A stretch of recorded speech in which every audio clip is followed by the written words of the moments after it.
going to share with you what I think is my perfect vlogging setup. So what do I look for in a vlogging setup? First, it has to be lightweight, it has to be stable footage, and third, it has to be high quality. So the camera that I use is the Sony A6700 because for me, for the price, especially if you buy it used, it's almost as good as some of these higher end priced cameras, and I just think it's a baby A7C II.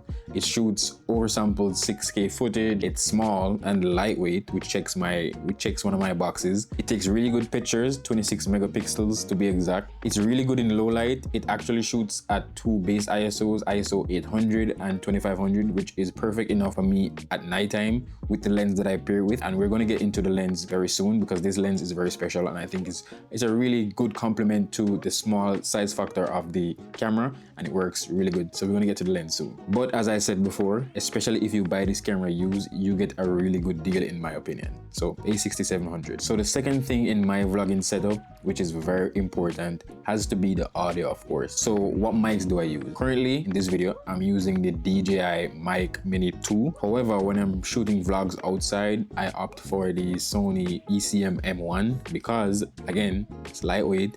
And also it works really well with the Sony cameras because of course it's a Sony mic. It's really expensive and I wouldn't recommend this to like just anybody. But if you want to use a Sony mic with a Sony camera and everything is so seamless, you don't have to use a cable to connect it to the camera. You just plug it into the hot shoe and it works perfectly fine. However, there's some other options that I also use. I have the DAT shotgun mic. Overall, you just need a good shotgun mic when you're out vlogging that fits on top of your camera, and you just plug it in and you're ready to go. When I'm doing talking head shots like this, then I would go for lavalier mics, or as I'm using right now, the wireless mic. Now, of course, you're gonna need something to hold the camera with, so you're gonna need a tripod. I don't use the full-size tripod, I use a mini tripod. To be exact, I use the Ulanzi MT47 mini tripod. It's aluminum, again, lightweight, and it has a quick release. Well, sort of, you still have to screw it. It's not like a clip, but it's still pretty quick, and that's good for me. Also, it extends a little bit, so you can get a little bit of height if you need it. Another thing I like about this tripod is it has some grips on the handle of it. It's not slippery and you can hold the tripod really well, and I think that's a plus. Lastly, it has a rotating ball head, which I think is very useful if I want to get vertical shots. For example, if you want to shoot Instagram Reels.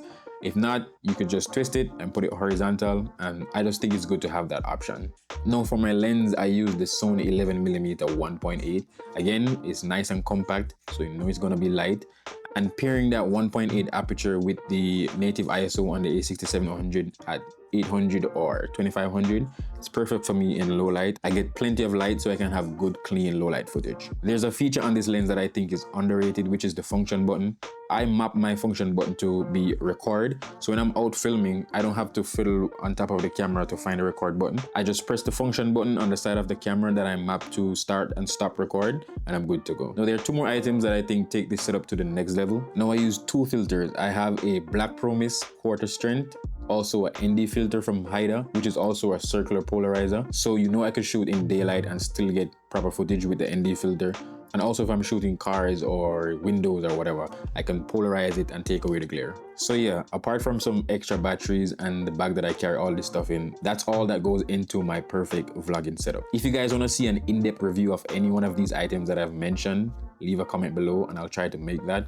Otherwise, thank you guys for watching this video. I hope you learned something. I hope you find something you could add to your vlogging setup. And if you do, let me know in the comments. If there's anything you think you could tell me to add to my vlogging setup, let me know as well. Thank you guys for watching. Like, subscribe, and share, and I'll see you in the next one. Peace.